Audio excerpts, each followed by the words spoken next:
Hello, everyone, and welcome back to the Rundown, where we talk about 2A news and conservative views. I will be your host today, Craig DeLuz, coming at you from the West Coast, the left coast, behind the Iron Curtain, otherwise known as the Sierras. Fortunately, our good friend Mike Piwowarski will not be able to be with us today. He is currently flying the friendly skies. That's right, he is out there doing his pilot thing. So, Mike, we wish you safe travels and look forward to having you back tomorrow on, Fun Friday, Freedback Friday, Freaky Friday. Well, we'll see which one it winds up being. But anyway, welcome today to Throat Punch Thursday, and we've definitely got some folks that we are going to be punching in the throat. Whatcha? That's right. Tons of good stuff to talk about, tons of interesting news to talk about, some of which you may have already heard, and, well, maybe some of which you have not. But before we do, we have to do that thing. You know what that thing is. We got to give a quick shout out to our sponsors. Here we go. We're going to start with Hitman Industries. They sell rifle and pistol length barrels. It is the place to go. If you've purchased an AR recently, chances are you already have one of their barrels and probably just don't even know it. So let's say you have another AR that you wish to rebarrel, or you're interested in doing a brand new build. Folks, check them out today at hitmanindustries.net. They have a phenomenal selection of barrels for you. They also have Glock barrels, so you want to check them out. And if you are a first responder, you can get your first responder discount. Remember, check out hitmanindustries.net. Then we have the California Republican Assembly. This is the organization that Ronald Reagan once deemed to be the conscience of the Republican Party. Phenomenal organization. They're working to help elect conservatives at all levels of government from school board all the way up to President of the United States. And by the way, one thing I want to make sure to note that y'all know about coming up here in near the beginning of November, right? So in November, November 3rd, they're going to have a formal reception featuring Sebastian Gorka. If you guys have ever listened to a show, phenomenal dude, phenomenal program. By the way, he also is always a shot every year broadcasts his show from SHOT Show. So phenomenal dude. You're going to want to check it out. He's going to be in Costa Mesa, California. And once again, that's on November 3rd. It's going to be in Costa Mesa. If you want to know the more details, go to cragop.org. That's cragop.org. Or if you Google California Republican Assembly, you can find them there. And oh, by the way, you can also just follow the link in the description to this program. So check them out. You're going to want to attend that event. It's going to be phenomenal. And then we've got Hog Holsters. Hog Holsters, once again, phenomenal organization. If you're looking for a holster, right? You're looking for inside the waistband, outside the waistband, maybe just full blown tactical, or you're just looking for a concealed carry holster. You may have an interesting setup. Maybe you have a different light, or you have a different optical on there. And you find it hard to get a holster, trust me, they will have the setup that you need. Just go to hogholsters.com. Make sure you use discount code The Rundown when you're there, and you'll get a nice little discount, a nice little thank you for both listening to the program and purchasing from them. So anyway, check them out, hogholsters.com, helping America wear guns. And then you've got uscombatgear.com. Folks, if you want to be tactical or you just want to be tactical, if you're looking for outdoor gear, indoor gear, you're looking for, helmets or hats, you're looking for, glasses, you're looking for boots, you're looking, whatever it is, they have it. And the great thing is they have great prices. They have a phenomenal selection, great customer service. Check them out today. Veteran owned and operated, uscombatgear.com. All right. Now that we've got the bills paid, we can go ahead and start getting into today's news. I want to say that I'm surprised, but I'm not. I mean, you know this. You've watched this program long enough. You know that we are not surprised when the left, and when I say the left, I refer to academia, I refer to Democrat leaning politicians, and I'm also referring to the mainstream media. It does not surprise us one bit when they leap to assume the worst of those who would stand up for conservative principles and ideals. In this particular case, we're talking about the nation of Israel. There was as you I'm sure you've heard, there was I don't want to say an attack. An attack is probably a different. There was a bombing, or a bomb went off, or a rocket struck a hospital, in a Baptist hospital in Gaza City. And as it turns out, well, let's put it this way: the first thing that came out from all of the media, was a flat out attack, pointing out that, or stating that this was an attack on the main, that this was stating that this was an attack on the hospital by by the Israelis. And I'll give you an example here. So here is the tweet that went out, report story that was put out from the New York Times. And I'm using them as an example, but Associated Press did the same thing. The Guardian did the same thing. The BBC did the same thing. I'm just using the New York Times as an example because, well, they're the worst of the worst, and they deserve to be exposed. Anyway, so it says here, if you see, as you can see from the tweet, it says, breaking news: an Israeli airstrike hit a Gaza hospital on Tuesday, killing at least 200 Palestinians, according to Palestinian Health Authority, which said the number of casualties is expected to rise. Now, let me just share with you a couple of things about this. Number one, the Palestinian Health Ministry is run by, wait for it, Hamas. That's right. So in other words, they took the word of the authority, or the health authority, that is run by one of the groups that is part of this conflict. And it's not like Hamas has ever lied before, right? No, of course they haven't lied before. And needless to say, the news that was put forth by the mainstream media was then parroted by left-wing politicians. Here you have Ilhan Omar, who is I'll just say it, she's a terrorist sympathizer. She says here, bombing a hospital is among the gravest war crimes.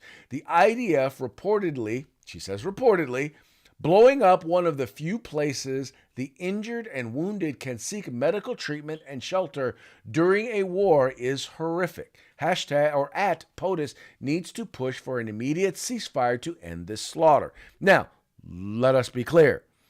This is based on the reporting of the Associated Press, which says, breaking: the Gaza Health Ministry, Hamas, says that at least, now we're up to 500 people killed in an explosion at a hospital that it says was caused by Israeli airstrike. Once again, this is not, they don't bother to denote that this is a group run by Hamas. They don't tell you this. They don't put that information out there. They just flat out lie. They just flat out lie. And sure enough, you know, the rest of the folks that are out there, the normal, usual suspects that you expect to be out there passing on the sort of information, did the exact same thing. Here you have Rashida Tlaib. Once again, this was on the same day. Israel just bombed a Baptist hospital, killing 500 Palestinian doctors, children, and patients. Just like that. At POTUS, this is what happens when you refuse to facilitate a ceasefire and help de-escalate. Your war and destruction approach has opened my eyes, and many, I'm sure she had other stuff to say. The point here being is that it went quickly from, they started off with, well, these folks report it, to, oh my God, this is horrible if what they're saying is true. And then, it's true. They did it. They did it. And that is exactly where we stand right now. Except, no, that's actually not where we stand. Because now, a lot of those organizations who did the wrong thing, or reporting the wrong thing, well, they're realizing that there's evidence that shows that what they're reporting is not probably, in fact, the case. In fact, let's take a look. I'm going to show you this video here real quick. All right. So this right here is video. Now, if you look here on the left there, that is the launch site right there. Okay. So that is where the things are being launched from. And then on the right, that is where the hospital is, in fact, striking. Let me share that with you again. I want you to see this. I want you to see this thing's coming out of there, these things firing, and then I want you to see where the explosion is. That's the hospital. That's Al Ahli Hospital. So in other words, so they've got this evidence, but this is not, by the way, the only evidence that they have. They actually got a couple of Hamas operatives talking to each other and admitting that this was, well, it was them. Check it out. بس بقول لك أول مرة بنشوف الصاروخ زي هيك والشظايا هذه فبقول لك تبع الجهاد الصواريخ الجهاد الإسلامي هاي. إيه؟ فهم بيقولوا تعاون الجهاد الإسلامي. إنه من عندنا هذا؟ شكله من عندنا I apologize for those of you who are just listening, who are just listening to the program. These are basically two operatives who are talking. And tell you what I'll do here. I just realized you guys probably aren't getting the best. I'm going to play it again and I'm going to read it for you. Let's see here. Let's go here. Let me remove that. There we go. Okay.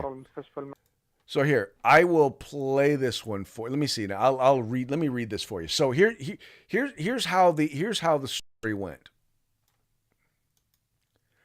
I'm telling you, this is the first time we've seen a missile like this falling, and so that's why we're saying it belongs to Palestine Islamic Jihad.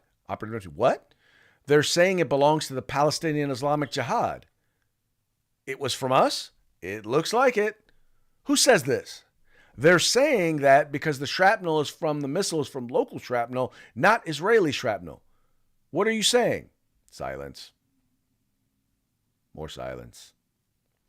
But bless God, it couldn't have found another place to explode. Never mind. Yes.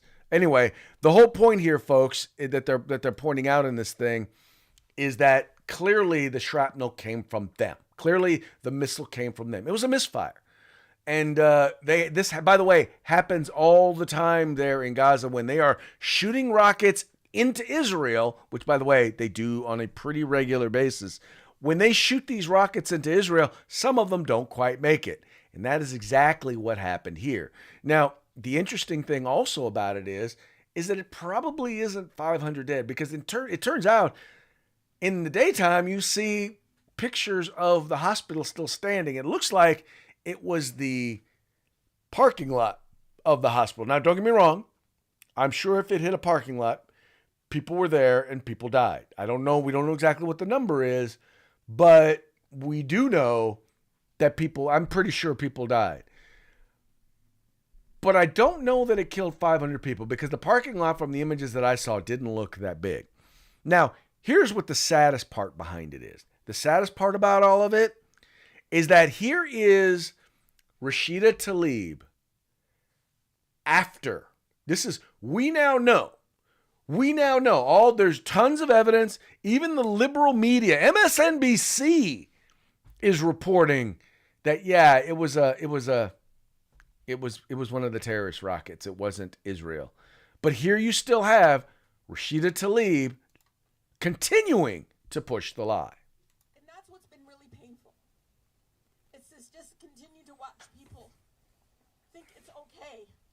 To bomb a hospital with children. You know what's so hard sometimes is watching those videos and the people telling the kids don't cry, and like, let them cry. And they're shaking, and some of you know this, they keep telling them not to cry in Arabic. They can cry, I can cry, we all can cry. If we're not crying, something is wrong. So what gets me here is this. And here's the thing I need you to understand. These things have consequences. There are people now, some people, I follow the news for a living. So I have the opportunity to be updated and get more information, to look at stuff like this. But I realize the average person doesn't. In particular, the average person that's living in a third world country, in particular in a Muslim nation, where you may or may not, where there's a totalitarian government, you may not have access to all of the information or ongoing news. There were protests and riots in Muslim nations all across the world. There were protests right here in the United States. There were protests that turned violent. And it was all based on a lie. Now, at first, once again, when you say, I know what you're saying. You're saying, well, but the media didn't have all the information. No, but they took the word of a terrorist organization that, by the way, is involved in the conflict. They took their word when they said this. And by the way, they just reported this. Well, they're reporting. They didn't even report that it was Hamas that was reporting this. And if they didn't know, well, then they're not very good at their job. And if they did know, then they have an obligation to kind of point out that this is a biased source of information. But they didn't. And now you have the politicians, which, by the way, Rashida Tlaib, her tweet is, as far as I know, as far as I last looked, is still up. Ilhan Omar's tweet is still up. There is still people out there blaming. There's still out there in public view. There's information where they are basically blaming Israel. Now, Israelis all across the world, wherever they are, if they are anywhere near Muslim extremists, they are in danger because they're saying they're killing children. And you know what? People who don't know any better are now upset and angry, as they should be. Well, no, let me clarify. I don't mean as they should be in that they did something wrong. If what they were saying is true, then yeah, they have a right to be upset. But guess what? We already know now it's not. We know it's not. And yet there's no apologies. There's no retractions. There's nothing. None of these folks, none of these politicians, none of these people who are standing with terrorists, none of it. Instead, they're still calling for ceasefires. Now, here's the thing. The thing about it is that you want them to cease fire. You want the Israelis to not go into the Gaza Strip. You want them to not go and hunt down and root out Hamas. But once again, they killed over 14, I think we're approaching 1,500 of the Israeli citizens. Many of them women and children. Most of them, overwhelming most of them, were innocent civilians. They want the entity that planned, that plotted, and that implemented this atrocity to remain at large. That's what Rashida Tlaib wants. That's what Ilhan Omar wants. That's what anybody calling for a ceasefire wants. Or maybe, let's put it this way.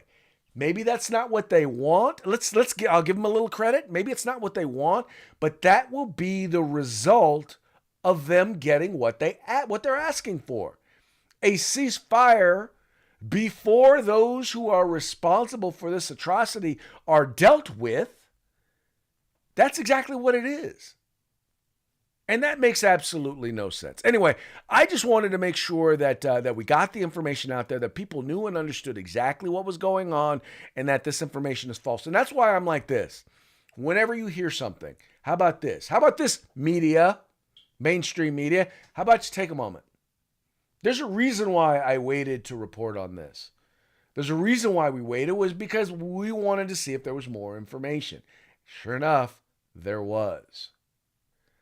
How about focusing on being accurate instead of trying to be first? How about that? How about trying to report what happened instead of trying to push a narrative? That might be, I don't know, your jobs. That might be you doing your job there in the media. Anyway, next in this next story here.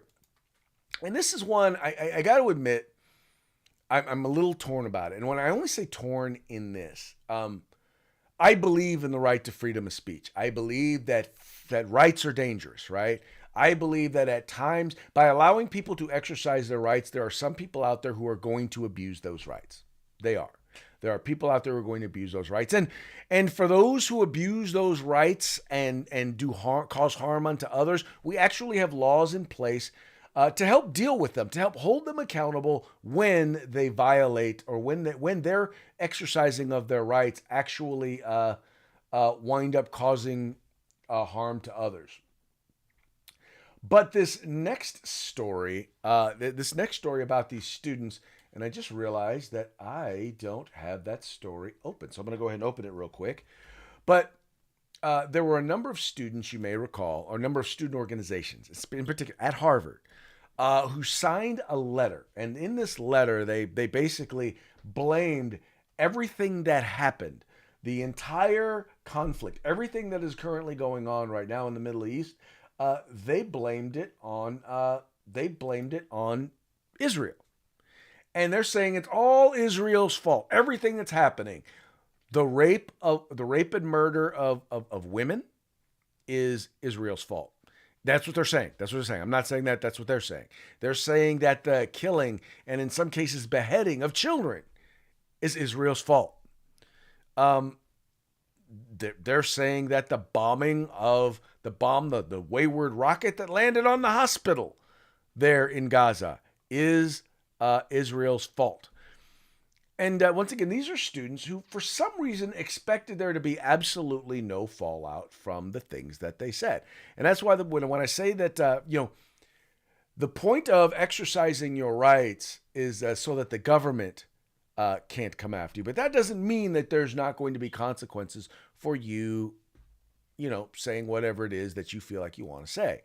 And now it appears it's going to come back and bite some students in the butt. It says here, top law firm rescinds job offers to Harvard and Columbia students linked to anti-Israeli letters. It says here, Davis Polk yanks job offers from Ivy League students tied to letters blaming Israel after the country was attacked by terrorists. And here's a kind of a brief segment that was done there on Fox talking about this story. League schools across the nation in the crosshairs as students cheer the Hamas attacks and hold pro-Palestinian rallies on their campuses. In the last hour, Hunter College here in New York City, you're looking at students who have gathered to rally for Palestine. Meanwhile, in the last 48 hours, a fast-growing list of billionaire Harvard graduates are publicly announcing they will not hire any of the Harvard students who signed a pro-Palestinian letter that said, quote, "We hold the Israeli regime entirely responsible for all unfolding violence." That is a live picture right now of Hunter College in New York at the moment. As we said, a pro-Palestinian rally. There, of course, have been many pro-Israel rallies in New York, but it's that university focus at the moment that we are looking at. Harvard graduate and billionaire hedge fund manager Bill Ackman was the first to demand the names of those in the 30 student groups who signed the letter and said that the names of those students must be made public so CEOs don't, quote, inadvertently hire them. Since then, the CEOs of Sweetgreen, FabFitFun, Dove Hill Capital Management, and a whole bunch of others have rushed to back Ackman's call to release the Harvard students' names. And now, Harvard Business School graduate and billionaire real estate entrepreneur Jeff Green going all in with Ackman, telling the Claman Countdown, quote, "I would never hire or associate with anyone who did what these kids did, any more than I would hire a member of the Ku Klux Klan to work in my company." Jeff Green joins me live now in a Fox Business.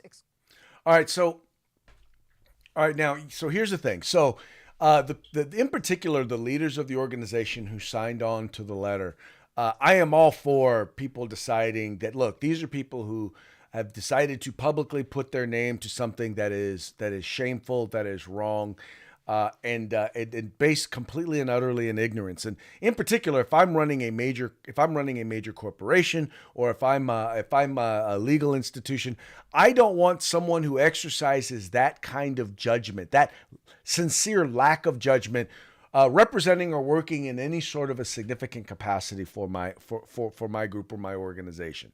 Period. I don't want that. The challenge I think I have with this are anybody affiliated or anybody who is a member of one of these groups, because hear me out. The challenge is you may not have known that this organization was putting out this statement or going to take a position like this.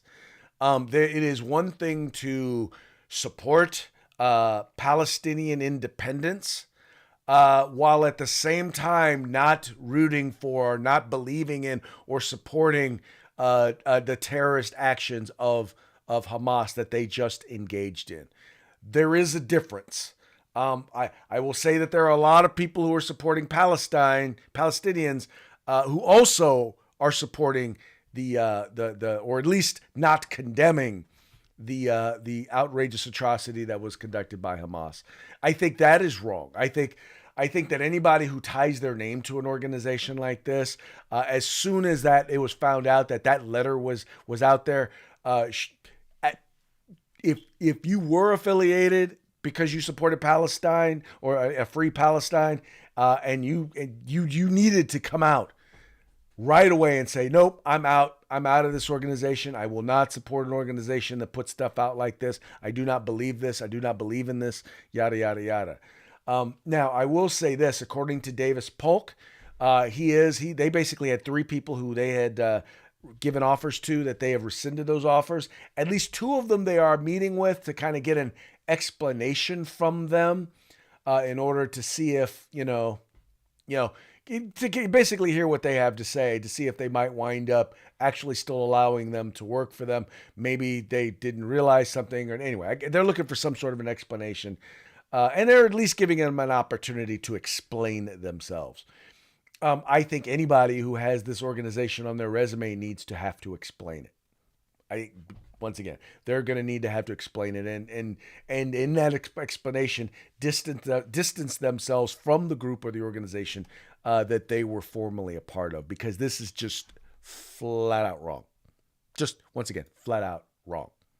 Anyway, but yeah, folks, let me just tell you something. Rights are dangerous, and sometimes when you choose to exercise those rights, yeah, it's dangerous. You may have to pay a price for choosing to exercise your rights.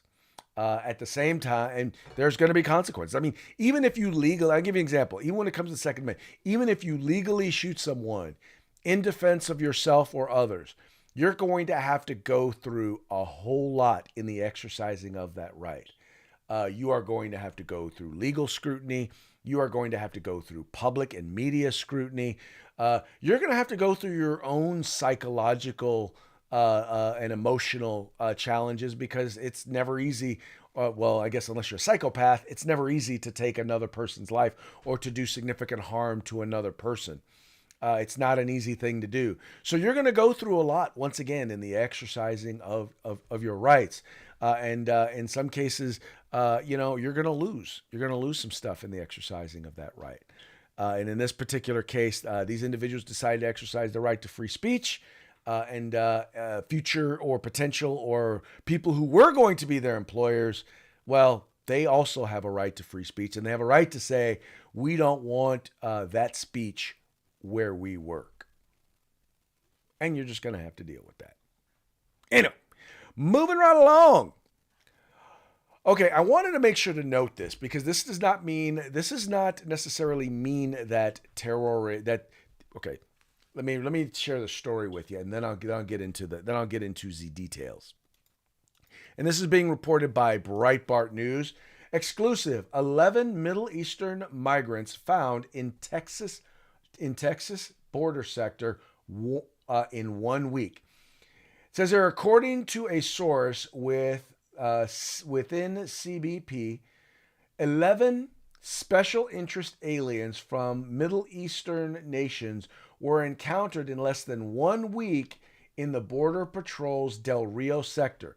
During the week of October 8th to October 14th, Border Patrol agents apprehended 6 Iranian nationals, 3 Lebanese nationals, 1 Egyptian national, and 1 Saudi Arabian national that made landfall in Texas on the banks of the Rio Grande.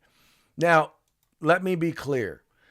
That does not mean that these folks are terrorists. It doesn't mean that any of them are terrorists. But let us understand this. Number one, these are 11 people that we know of. This does not include the number of people that we don't know of.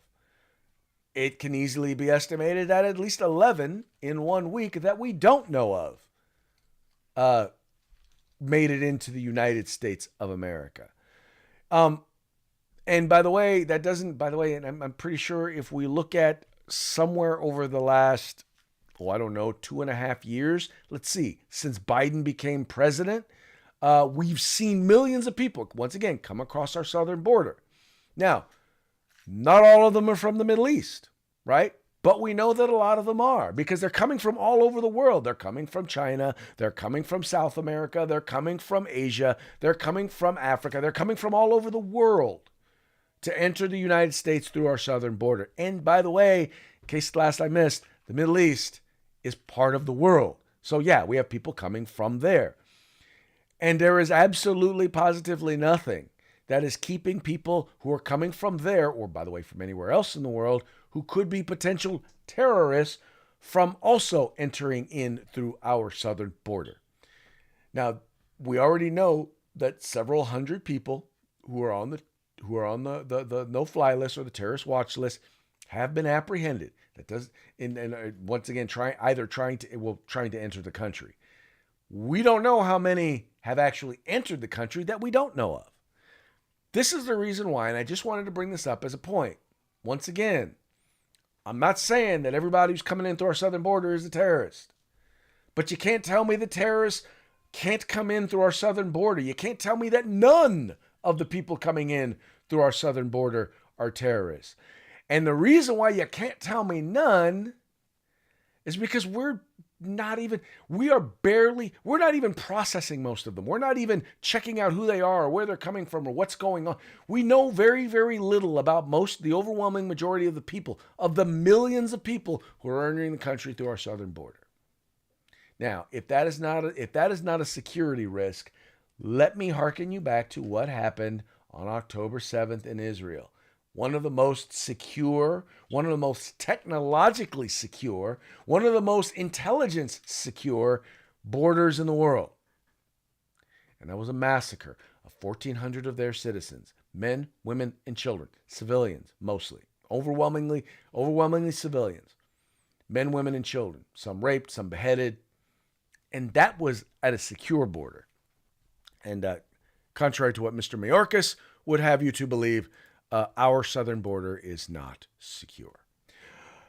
I'll tell you what else is not secure, and that may be some movie sets, or at least that's what some district attorneys or some prosecutors are deciding. And that our good friend, Mr. Alec Baldwin, you know, that defender of the Second Amendment, yeah. Well, it appears that he may be facing new possible charges over the shooting that occurred there on this thing of Rust. It says here, Hollywood actor Alec Baldwin could soon face fresh charges in connection with the fatal Rust shooting almost exactly 2 years ago in New Mexico. Prosecutors seek to present new evidence to a grand jury. The announcement represents a dramatic reversal after prosecutors dropped their involuntary manslaughter case against Baldwin earlier this year.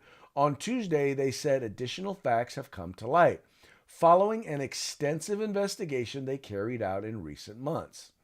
It remains unclear what the nature of the new charges could be, but prosecutors had submitted the gun used in the fatal shooting of cinematographer Helena Hutchins for further analysis, according to a New York Times report. Director Joel Souza was also injured after the gun in Baldwin's hands was discharged during a rehearsal. Once again, I don't know what the nature of those charges are, so I can't necessarily say much. All I know is this: dude needs to be. I mean, I just want to know how ironic it is that someone who has been such a vocal advocate for prosecuting people for gun crimes, for creating more gun crimes so that more people can go to jail, is now basically potentially facing some of those laws that he has advocated for. Anyway, more news to come. It'll be when I know more, you will know more. How about that? All right. Where are we at now? Oh, here we go. All right. There we go. Okay, it's time for parting shots. Brought to you by Hog Holsters. Just go to hogholster.com and get your Hog Holster today. All right, let's go ahead and start with this first one. This first one really kind of spells out exactly what we're looking at in this conflict. Now, here you have an Israeli soldier on the left. You have a Hamas soldier on the right. And you'll notice something significant. You'll notice that the Hamas soldier on the right is, he's behind a carriage which represents a child, because that's what they do. That's what Hamas does. They hide behind children, behind innocent people, in order to fight. They use them as human shields. But you'll notice that the Israeli soldier, well, he is actually in front of the child. He is protecting the child. Kind of makes sense, right? Good stuff. Good stuff, right? Right. All right, moving right along. Needless to say, here we go. This is a fun one. So there's a new Disney Pixar movie that is coming out. It's called Let's Go Brandon, and it features the story of President Joe Biden. Wait, he's got his pants down. He probably needs to pull up his pants, huh? True international double depressure.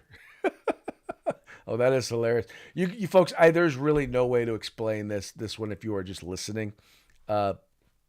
It's a fun one, but unfortunately, you're going to miss it. Sorry, don't know what to tell you. And then finally, this last one, this was actually one of the stories that we were going to report on. But I decided, you know what, we're going to move on because we really didn't have time to get to it. But this was one that I did want to have as as a part of one of our parting shots.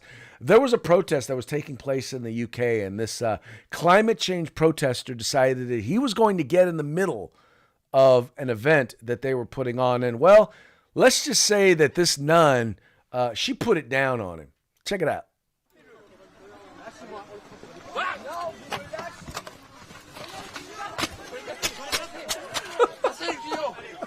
Took him down. Oh, that's right. I think she's played rugby before. Oh, excuse me. Didn't mean to cough in your ear. In any case, folks, that's going to be about it for today. But before we go, let's do this shout out to our sponsors. We're going to start with Hitman Industries. Check them out at hitmanindustries.net. Get your pistol and rifle caliber barrels today. They got the California Republican Assembly. If you want to be a part of California's future today, join CRA. Then you've got Hog Holsters. Just go to hogholster.com. Use discount code The Rundown. Get your Hog Holster today. And then you've got veteran-owned, veteran-operated, great, cool gear. You can be tactical, and you can be tactical. Just go to uscombatgear.com. And with that, we're going to go ahead and call it a day. We appreciate you tuning in. We'll be back tomorrow on Friday, having a good old time. Hopefully, Mikey will be back with us. In any case, you and I will be here, so we'll have a good time. So y'all take care. We'll talk to you again real soon.